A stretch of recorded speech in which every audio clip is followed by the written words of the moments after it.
Hey everyone, welcome to our first Open Source Friday of 2023. We went on a little, yay! We went on a little hiatus, and I was missing Open Source Friday, so I'm really glad that we got to start it back. And we're joined by Nancy and Spencer, and I want to go ahead and let them introduce themselves. I realized I didn't choose an order before we hopped in, so whoever wants to go first. Well, I'll go first just to introduce myself and the security lab. I'm Nancy Gitz, and I'm part of the security lab. I'm a security developer advocate for the lab. And as you know, GitHub is part of the open source community, but we also find that it's important that we know how to secure our open source environment. So therefore, the lab is there to help maintainers keep their projects secure and do also a lot of research in open source and find their findings, share it with the community. And with my team, with the developer advocates, we try to do some education, workshops, and awareness and blog posts and anything like that. So that's who I am. And Spencer. Cool. Thank you very much. My name is Spencer McIntyre. I am one of the maintainers of the open source Metasploit framework, which we'll be talking about today. I have worked in security since I got out of college, and my background is mostly in penetration testing and research and development, which I have transitioned to more recently in my career, where I focus on vulnerability research and exploit development, and that is what I do for Metasploit on the R&D side. That's awesome, especially to start it from the beginning of your career. Wait, this is a little off the agenda. But did you study a more security based degree, or you did computer science and just fell into to security? It was computer science with an emphasis on information security. This was, not to age myself, but this was quite a while ago, and there's a lot more options for those types of degrees now. It's become a lot more popular. But I did find a program that had information security, and then from that I went straight into penetration testing, and I stayed with the organization for a while, growing into doing more research and development. Oh, awesome! That's awesome. Yeah, that's surprising because I was going to say, when I studied computer science, there was no specific program for penetration testing, even security. So I feel like those new programs are more recent, but you're saying you did it a while ago. So that shows my age, I guess. a little bit over 10 years ago now. But yeah, no, it's great to see all those programs popping up because people are really taking security seriously. It's been a great trend in the industry. Great. I will. Okay. What is so you told us that you work at Metasploit. I'm curious, what is it? Excellent question. All right. So Metasploit is an open source penetration testing framework. It is primarily developed in Ruby, and of course we host it on GitHub as part of the Rapid7 family of open source products. And so I work exclusively on the open source side of Metasploit, which is all released under the BSD license. We have a massive community of a bunch of great contributors that help us do everything from write documentation and fix bugs to write really, really cool exploits. In fact, the one I'd like to show today is building on a foundation that some contributors worked on for previous vulnerabilities. And so it's really great to see. But Metasploit is a tool that primarily helps penetration testers run exploits and perform the operations that they need to perform a security assessment of a target environment by identifying vulnerabilities, but more importantly, being able to actually exploit and demonstrate those vulnerabilities. That's primarily where Metasploit differs from a lot of vulnerability scanning tools that might try to identify the vulnerability via different techniques and things like that. Metasploit is actually going to exploit the vulnerability and prove definitively that not only is it vulnerable, but here's what an attacker can actually do with it. They can prove that the software is vulnerable. There are no other controls in place because the exploit works and things like that. But being a framework, it's really great because it ties into the other components of the framework, like our ability to tag and log information. Because if you've ever done penetration testing, there's a lot of tracking of all the different data points. You got to keep track of all the different hosts you find. Most importantly, all the vulnerabilities on all those different hosts, the services, the list goes on. And Metasploit tries to really facilitate a lot of that to really streamline the workflows for what our penetration tester users are doing. And then finally, I would be remiss if I didn't mention Metasploit's use as a research and development tool. Again, being a framework, a lot of those components are really reusable. So when folks such as myself are trying to develop the exploits that ultimately go into the framework for penetration testers to use, a lot of the common functionality that we would need, one of the very first things was like shell code is already there ready for you, and you can build it in like a reusable fashion, similar to what developers would use from like libraries and things like that. That is a template. That's great. Yes. We've mentioned penetration testing, penetration testers a few times. Just before we move forward, could you explain to us, for someone who's never done this before, never heard of a penetration tester, what is it? What is penetration testing? And what do you do as a penetration tester? Yeah, absolutely. So a penetration tester is going to be someone that is tasked with identifying security vulnerabilities. Part of their responsibility and their task as performing that is they're going to actually like leverage the vulnerabilities to actually like exploit them and demonstrate them. They're effectively playing the bad guy with the idea that they report all those findings to the parties that own the vulnerable systems to be able to fix them before the bad guys are able to leverage them and deploy something like ransomware, denial of service attack, steal information, something along those lines. Now, the real value of penetration testing is that in large environments, you have a lot of different findings. And so security teams really need help prioritizing what do they need to fix first, because security is an ever-changing landscape. You know, there's going to be new vulnerabilities that are coming up every single week. Some are more important than others. So a penetration tester's job is to help make those informed decisions of this vulnerability is much more important to fix now, and this other vulnerability can probably wait another month or two because maybe there's no exploit for it. Maybe the system that is vulnerable has no business critical information, those types of things. Wow. And as a penetration tester, a follow-up question about that. When do you start to help during the software development lifecycle? Do you start with are you part of the team, of the development team, or do you come afterwards and find those vulnerabilities and ask them to fix it? Well, a lot of organizations implement that in different ways. Penetration testing specifically is probably most beneficial when some of the infrastructure starts to get spun up, but security in general, of course, is important to embed very early on in the software development lifecycle. Awesome. I wanted to quickly highlight some like positive comments that I saw. Someone said, thank you for building an amazing product. And they thought that Metasploit is so awesome. So just wanted to highlight those if you didn't get to see them. And then I actually have a follow-up question to like the pen testing question. For me, I have like zero security background. I have a like developer background and developer advocacy background. But I heard you use the word exploits. And I don't know what that means. And I'm thinking maybe other people don't know either. So curious there. Yeah, no, that's another great question. We get that quite often. So a vulnerability differs from an exploit in that an exploit is the actual piece of code that can leverage the vulnerability to do something. That something that is done is almost always contextually dependent on what the vulnerability is, because software is getting more and more complicated, so the vulnerabilities are also becoming more and more complicated. Some vulnerabilities can only be used to knock a system offline, in which case that's a denial of service vulnerability. Some other vulnerabilities like SQL injection can be used to dump a database. A lot of times, and roughly the most common impact from a vulnerability is remote code execution, which is what I'm going to demonstrate today. So an exploit would be the software that demonstrates the vulnerability and then proves that impact. So if it's a denial of service, it'll take that system offline. If it's a SQL injection, it will dump that data for you. So that way, when you're running the exploit, you can see that it truly is vulnerable, and this is all the information that an attacker could potentially get. Awesome. That was a great explanation. Thanks. That's so important to make security sometimes have some credibility. Sometimes we always, not always, but often say, oh, this thing is vulnerable, but it's hard to prove it. And an exploit is really a great way to prove that that something is a part of the software is vulnerable, and take security seriously and take the time to fix it. So yeah, that's what's great about Metasploit. Are we moving on to the demo? Yeah, let's jump into it now that we know. All right, let's go ahead and take a look.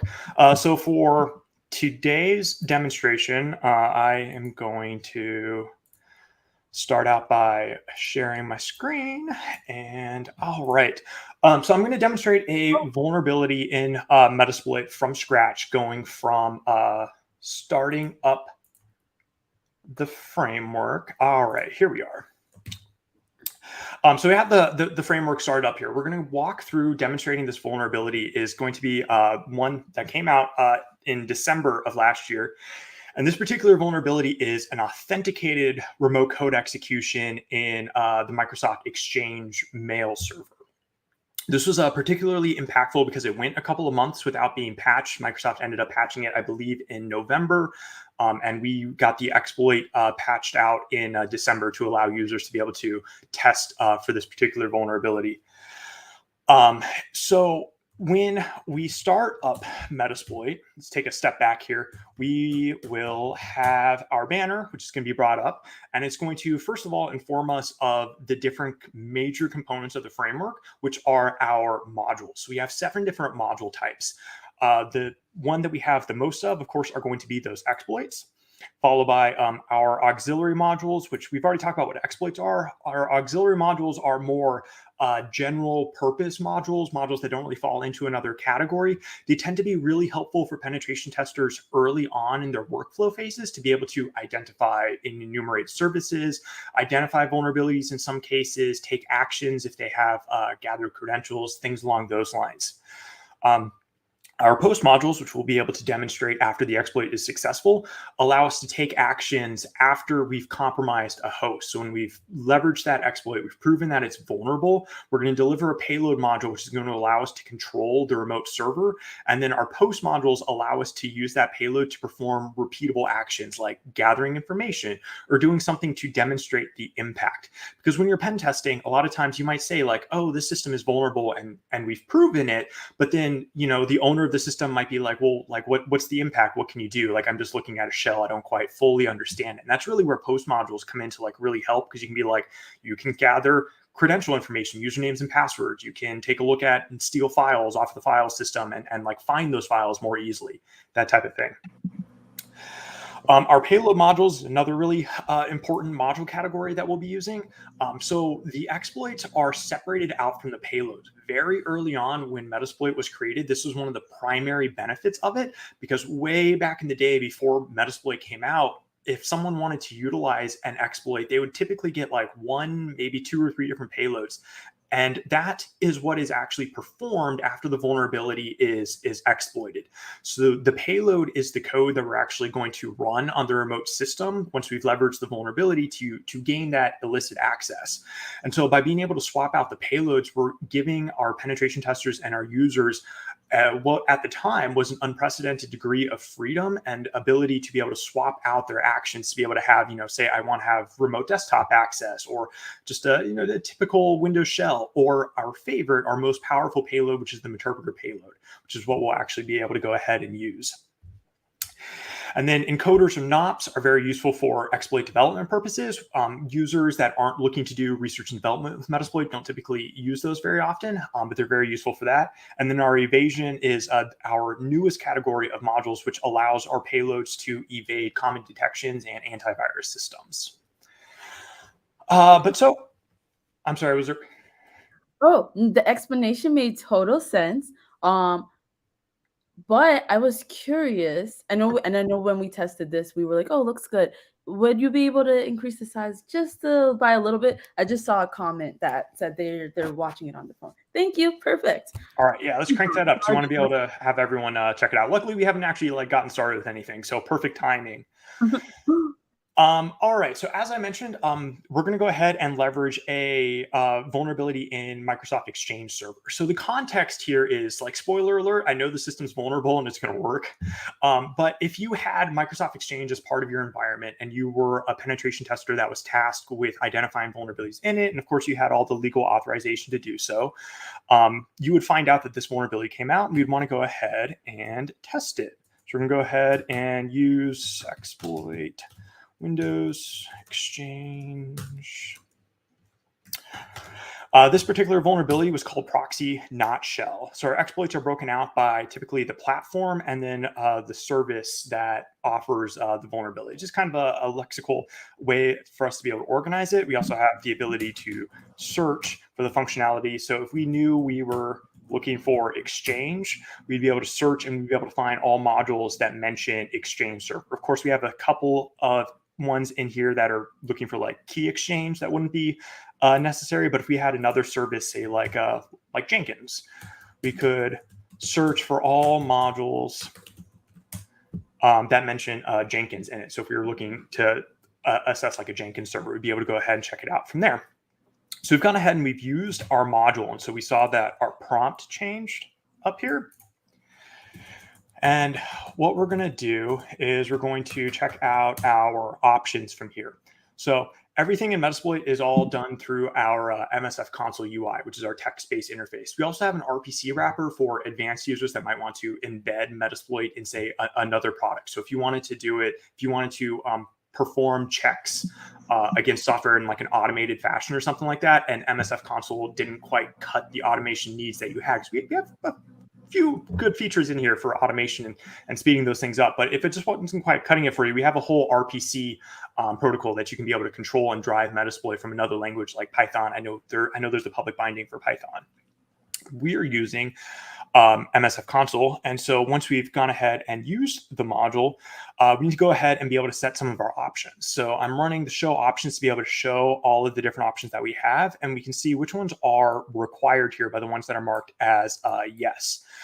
So as I mentioned, for this vulnerability, if you are not on my system, the password, rhost, and username would all be blank. Those would all be options that you would have to go ahead and specify and know yourself. So in this case, we're emulating an insider threat because we're assuming that we have a user with some degree of access on the Exchange server. If you're familiar with Microsoft Exchange, you know organizations give away email addresses like candy. Like pretty much everyone has one. So this isn't a super high barrier, especially for an insider. If you're looking from like an external perspective, you know, an attacker might use like a phishing campaign to gather just one user's username and password, and they'd be able to log into Exchange to be able to go ahead and run this vulnerability. With that, the last and most important thing that almost every exploit needs is we need to be able to have the target. So in this case, it's going to be the IP address of our Exchange server. So with all of those points set, we can go ahead and let's check for the vulnerability. We want to be able to see, you know, do we think that the target is vulnerable or not? So if you don't want to actually like exploit the server because like it's Exchange, you know, that's pretty business critical, we might want to be a little bit more careful with it. We can go ahead and run our check. In Metasploit, we try to be very conservative with the instances in which we flag a service as vulnerable. When you use the check method in an exploit, if it says that the target is vulnerable, to meet that criteria for our purposes, we are leveraging the vulnerability in some way that we are extremely confident that it is vulnerable.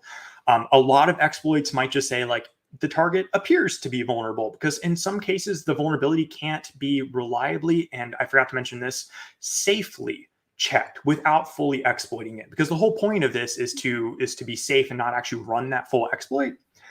So we have this up here, it's telling us that our target is vulnerable. So our next step is we're going to go ahead and actually exploit it. Before we do, we'll drop back down into the options, and I'd mentioned those payloads that we'd be able to swap around. So we are going to use my favorite payload for this exploit, because it's going to be really fast. We are going to use PowerShell to run our Meterpreter payload, which is our most advanced, most featureful payload, and we're going to have it connect back to us over TCP. We want it to connect back to us because that allows us to get past firewalls more easily, because a lot of times servers are allowed to make outbound connections more freely than they're able to accept inbound connections. So that's why we go ahead and do that, because now it's our firewall that is actually needing to allow the connection, and we control that one. So now that we know that target is vulnerable, we're going to go ahead and we're going to exploit this vulnerability.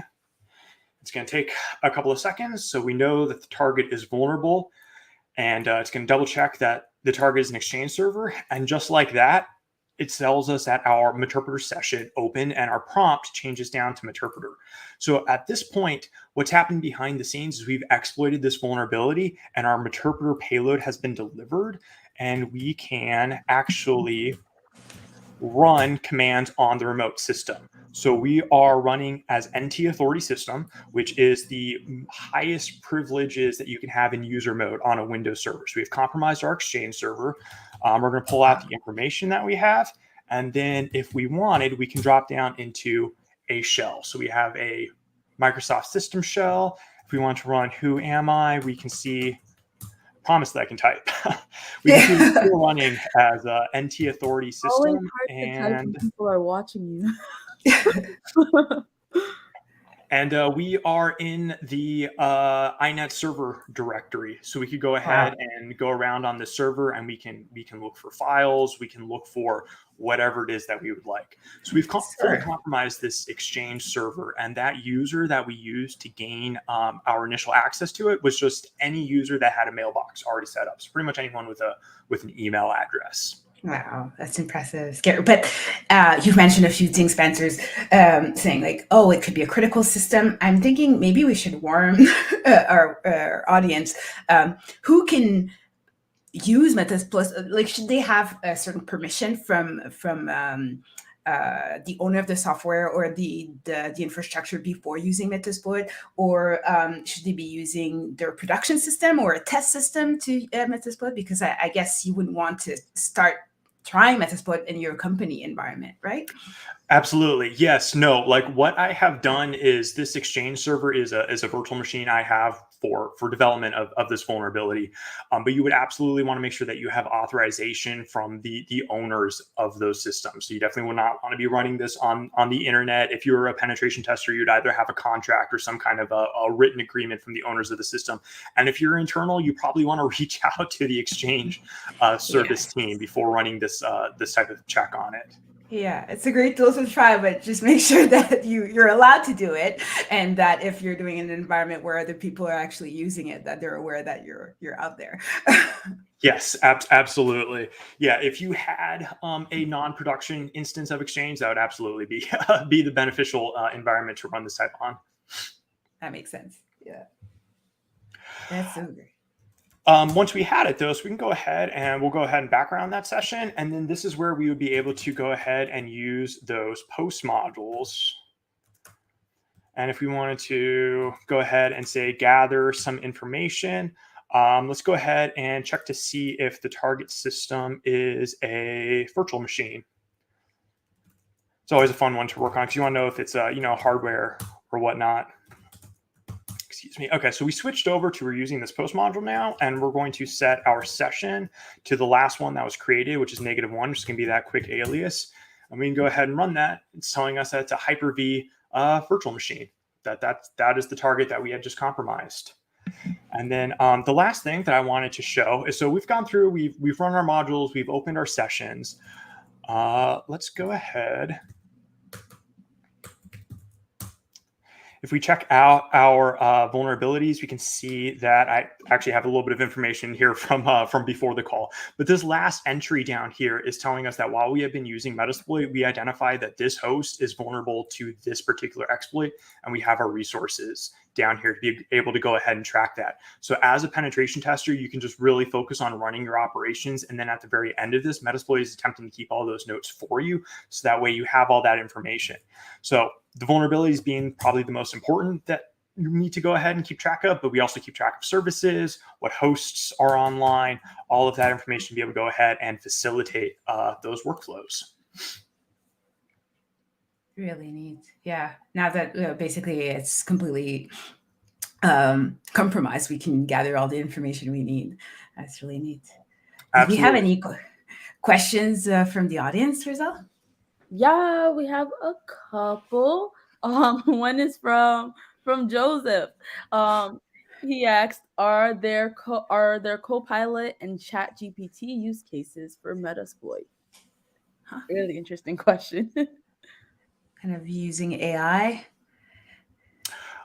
We have been experimenting with having ChatGPT write out some of the, or actually both. We have been experimenting with having both kind of help us do some developments.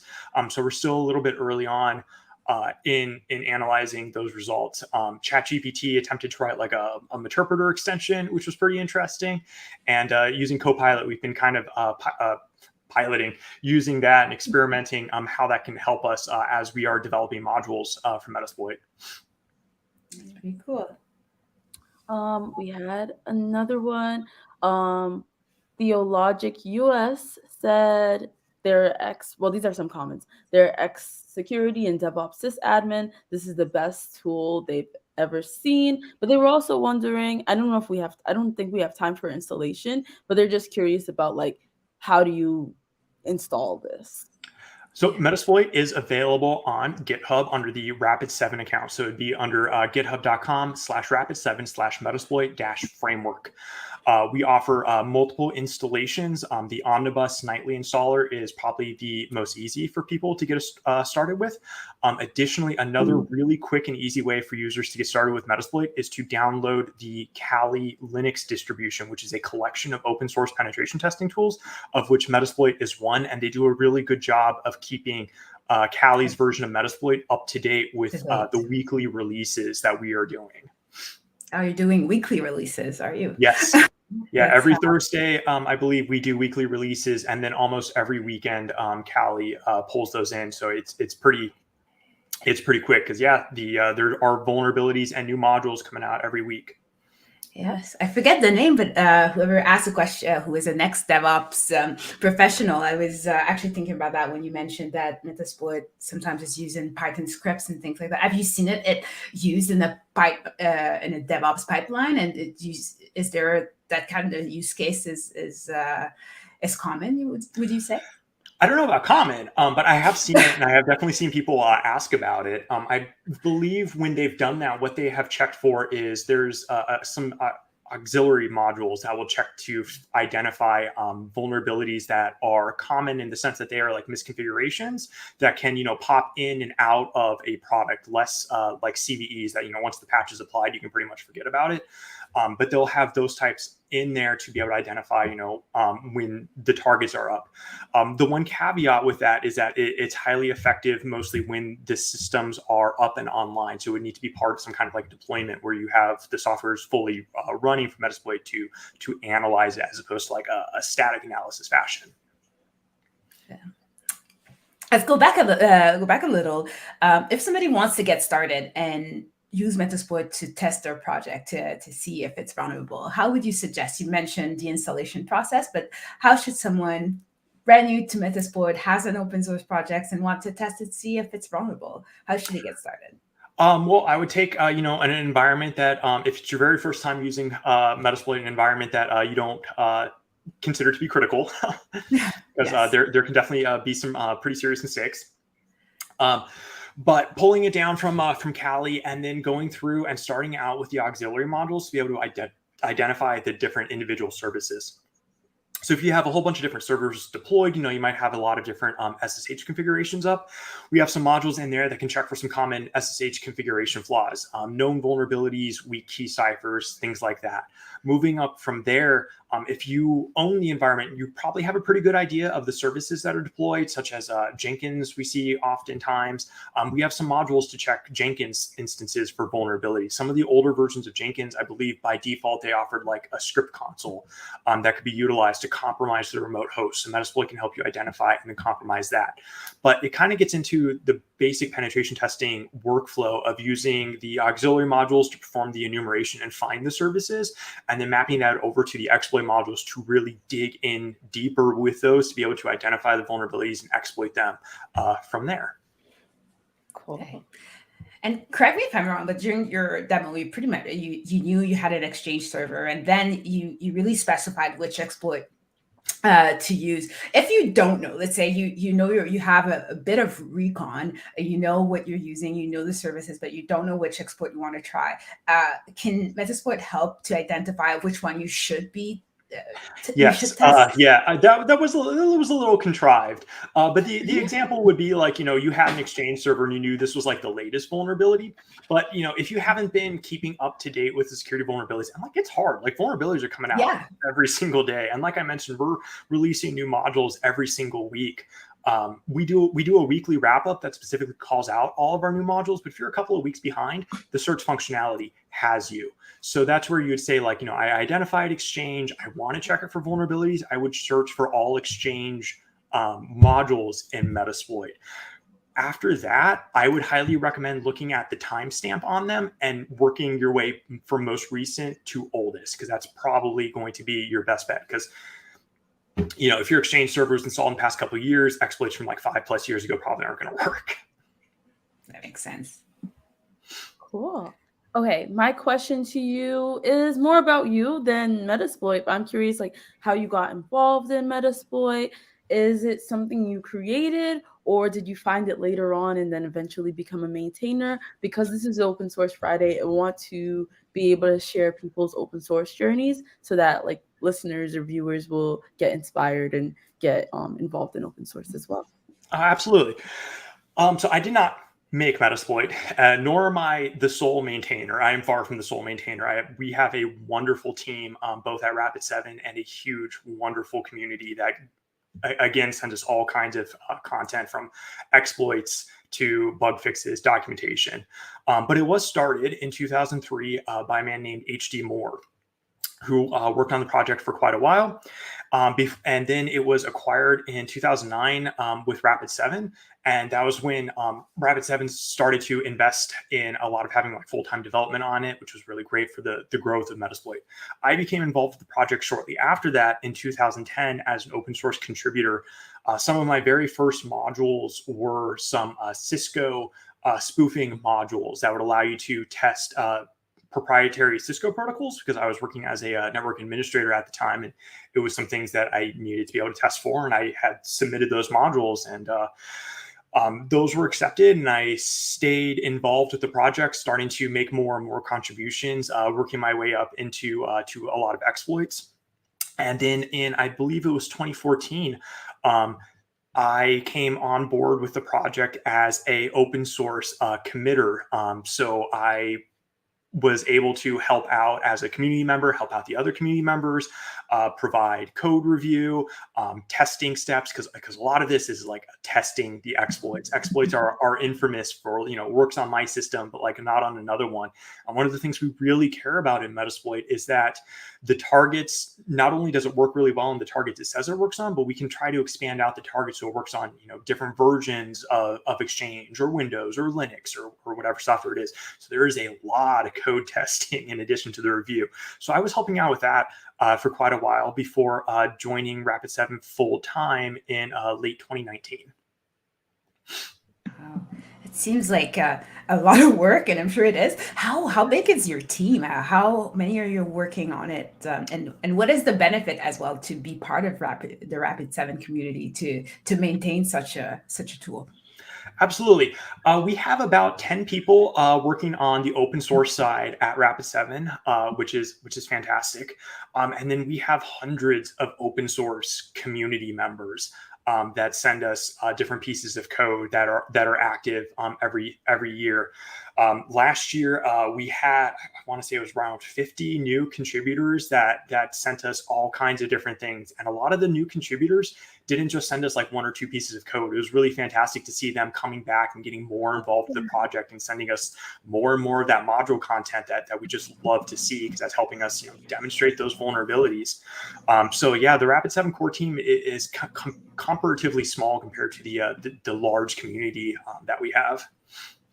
Out of curiosity, that's totally off script, but where are these do you know where these contributors come from? How did they hear about the project and how they got involved? Like, how could you get them interested in your project and decided to contribute to Metasploit?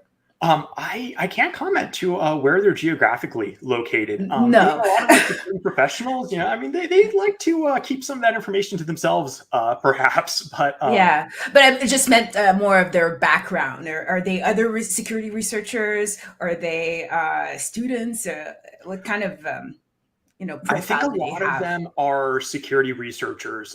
When I talk to a lot of them, a lot of times what I find is people that are running penetration tests are contributing code, and the story is usually like, I needed this thing, so I wrote this thing, and I figure it'll be helpful for others. Yes. So it's a lot of instances like that.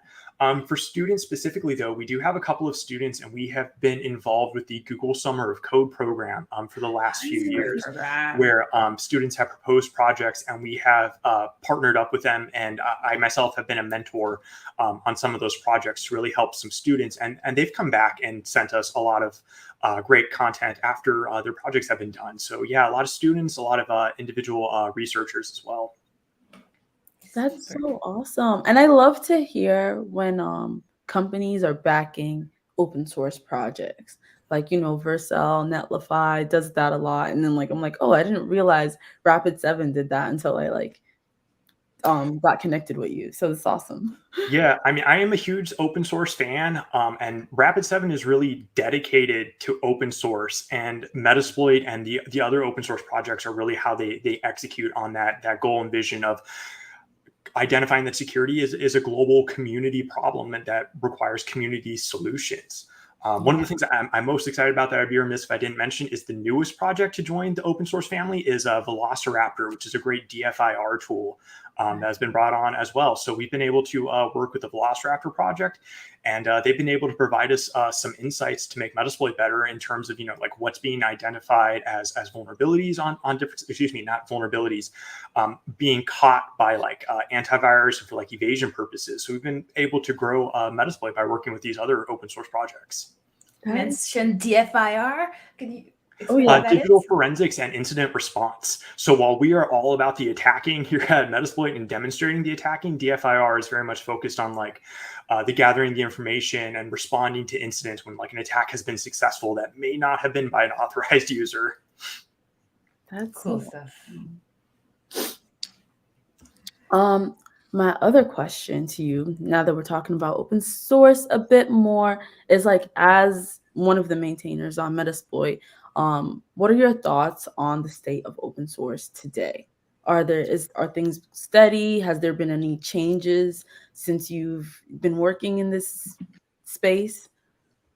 Yeah, I definitely think there's been some changes. I think over the past few years, open source has really been started to be taken much more seriously. And you see larger companies are investing more in it, and open source we are talking about using open source as the foundational component in more and more things, whether those are our products or larger open source projects. It's the collaboration seems to be booming. On the security side, it's really tough to say because I think in some ways it has gotten better and in some ways it has gotten tougher. It's gotten better because there is so much attention paid to open source that a lot of projects and tools have come out to help open source maintainers identify vulnerabilities that they're shipping better code to their users and things. But because open source is also growing, on the flip side of things, it's getting tougher because it's becoming a larger attack target by malicious actors. So malicious people are identifying things and opportunities such as watering hole attacks, supply chain attacks, and you're hearing about libraries getting compromised fairly often. So it's really tough to say if it's better or worse because in some ways it's both. That makes sense. Yeah, because we can find a lot of vulnerabilities, but then we have to fix it, and sometimes and the security is about both parts, right? So even if you get better there's at always finding a lot to fix, so that prioritization becomes key. Yeah, absolutely. For developers out there, and I know that's a main part of our audience at Open Source Fridays, who want to be more aware about security, about software security. Any advice you would have for them? Yeah, absolutely. I mean, there's a lot of fantastic communities that you can take part in to see the research that's coming out. For DevOps, I mean, if the information security community on Twitter is pretty active, if you can follow a lot of the different organizations, I myself follow the GitHub security research organization is one such. But if you can find those and then keep track of like what's coming out, it can be really helpful to stay ahead of the types of vulnerabilities that may down the road start to affect you. So there's a lot of, keeping up with the industry from that perspective, as well as, news articles and things like that. And then, taking proactive steps to utilize, some of those tools that I had mentioned that have become available in the past few years and like really matured and become a lot more helpful for developers that are working on these large, complex code bases. Makes sense. That's staying up to date. That's good advice. Yeah. For someone like me. That's true. I should just be like scrolling or like, in the morning, just seeing like what's going on in that world. For people that are listening in, and if they're like super interested in contributing to this project, do you have any advice for them?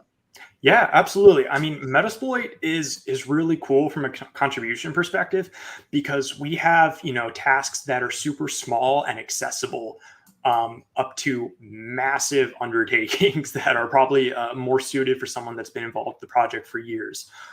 We have been trying over the past few months to flag issues as ones that are easier and good and accessible for brand new contributors. A lot of like module tweaks, fixing minor bugs, reporting more information. Sometimes modules don't always report all of the information that might be useful for users. So those types of things, I would get started tracking the easy tag that we have in our issue tracker. And if you have questions on it, reach out to someone on the team. And we're always, super excited to help new users get you started. We've been working on improving our documentation for setting up the environment and getting started with your very first contribution, from cloning down the framework, running through the Git workflow, to finally making a Metasploit contribution.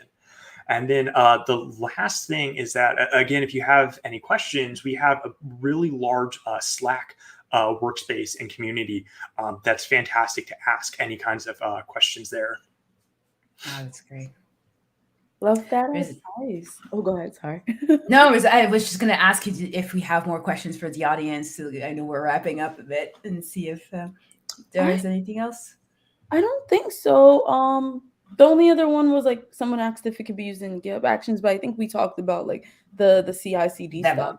So yeah. I don't think so. A lot of people seem to be enjoying it though, or agreeing with you as well. Yeah, I was just gonna say like I put the link in the below. I don't know what to say. I almost sounded like a YouTuber.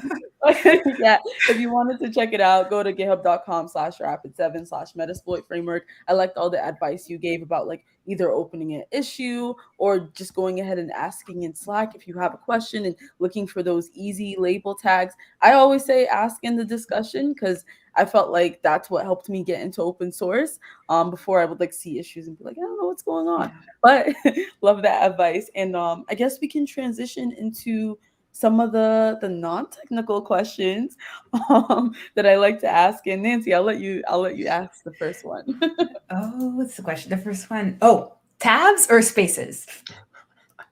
My team's all spaces, but I gotta complain on this one. I am tabs for life.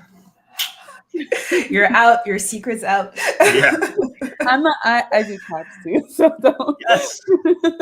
Okay, so how do you? I don't want to ruin it. How do you pronounce GIF? Hard G or soft G? Like You the say peanut what? butter. GIF, like the GIF? peanut butter. Me too. Sorry, there's so many people that come out here and they're like, it is GIF. I'm like, oh, sorry. Good question. Favorite food. I am a sucker for anything with buffalo sauce. It's probably pretty basic, but like buffalo wings, sandwiches. Yeah. Nice. And then my last question, and the most important, is what is your favorite Beyonce song? That's a tough one. I would have to go with Crazy in Love. Okay, yes. I mean, look at okay. Yeah. And I'll actually see one question from the audience that said, would this, and they might have come in a little later, would this work well for pen testing specific software? Yes and no. It depends on if the software is built on additional components for which Metasploit has modules for. Metasploit really excels in identifying and demonstrating vulnerabilities that are known that we have module content for. So, if you have a web application that's on top of an Nginx server with a MySQL database in the background, your application that's running an Nginx may not be the best target for Metasploit, but Metasploit will be able to do a good job of looking at the Linux server that's hosting Nginx, looking at the MySQL server and all the other components, because we do have content and the ability to assess those products. Awesome. Well, it was wonderful having you. I wanted to know if you had any last things you wanted to plug. Should people follow you? Should they? I know I should have added it into the agenda, but do you? No, the last thing is actually if you want to get even more Metasploit content, I will be live streaming writing a exploit in Metasploit on Twitch later today. Oh, what's your Twitch handle? Let me put it up. Zero Steiner, twitch.tv/ZeroSteiner. I will be on in about 3 hours. Wow. Yeah, I'm going to be writing an exploit for a vulnerability that's been used in the wild lately against CentOS cPanel. Awesome. Yes. I don't. Oh, go ahead, Nancy. Sorry. No, I was just going to wrap up by saying thank you. Thank you for the work that you do for the project. I know that Metasploit, as being someone in security, I know that Metasploit is an essential part of the environment and how to secure the environment.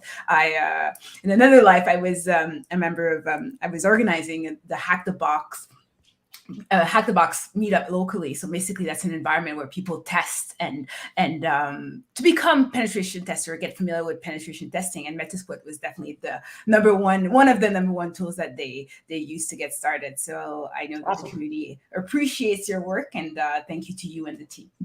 Thank you very much. And thank you for having me. Awesome. I seen one last question that I can answer. They said, can you share the Slack channel? I just checked, and if you go to metasploit.com, and on like the left-hand panel, there is like join us on Slack, GitHub, Twitter. So you can click there. Thank you so much, Nancy. And thank you so much, Spencer, for joining me today on Open Source Friday. I agree with this comment that this was like a really great start to like the first Open Source Friday of the year. Thanks for all you're doing in security. And thank you for being a great co-host, Nancy. Oh, and also thanks to the audience for tuning in. Really appreciate your engagement, y'all. All right. Bye. Thanks, everyone. Thank you.